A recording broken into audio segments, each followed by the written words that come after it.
Happy Sweetest Day! Okay, so through these masks, I would say this to people, and people would go, "What?" And I'd say, "Happy Sweetest Day." And they'd say, "What?" And I'd say, "Happy Sweetest Day."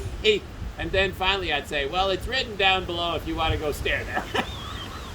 One guy went, "Yeah, no." Anyway, so the Sweetest Day is actually a holiday. It's mostly celebrated up in kind of Michigan, Illinois, Pennsylvania, Ohio, up in there, because it actually started in Cleveland, Ohio. If you go all the way back into 1916, there was like 450 confectionaries, candy makers. They all got together and they said, "Let's have a candy holiday. Let's convince people to buy more candy." So they started a candy holiday called Candy Day. Did not go well in 1916. So now 1917 comes along. They're ramping up. It's really great. We're going to do Candy Day. Then they hear from Herbert Hoover, who was head of the U.S. Food Administration at that point, that became the FDA. Herbert Hoover, of course, went on to actually become president of the United States, but at this point, just U.S. Food Administration. He wrote a letter. He said, "Cut it out. Stop it." The reason he said cut it out and stop it is because they were in the middle of World War I. And they were rationing things like sugar and wheat because they wanted to be able to feed the troops. So the candy people said, "Oh, okay, fine. So then a couple of years goes by. It's like 1921. My little hat doesn't quite stay on very good.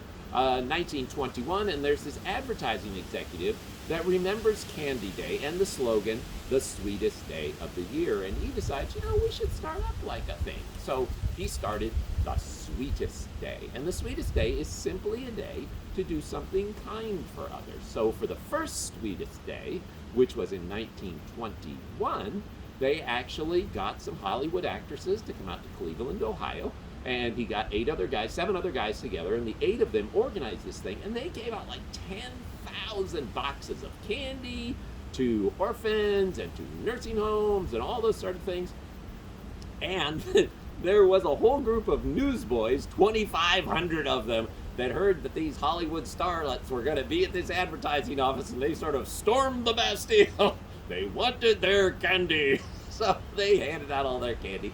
So it was fun. One of the things that was interesting about all this is I got to thinking about all this, and I was thinking, 1917.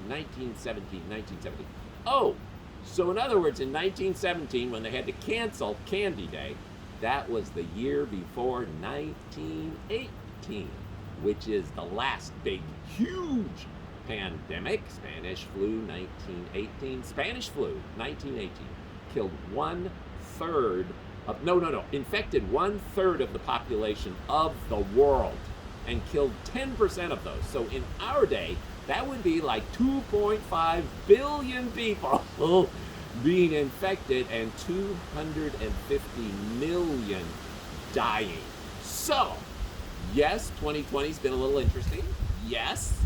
But 1918, I think, a little more interesting, because not only did 250 million people die in an ongoing pandemic, they had a world war they were contending with, and there was no candy.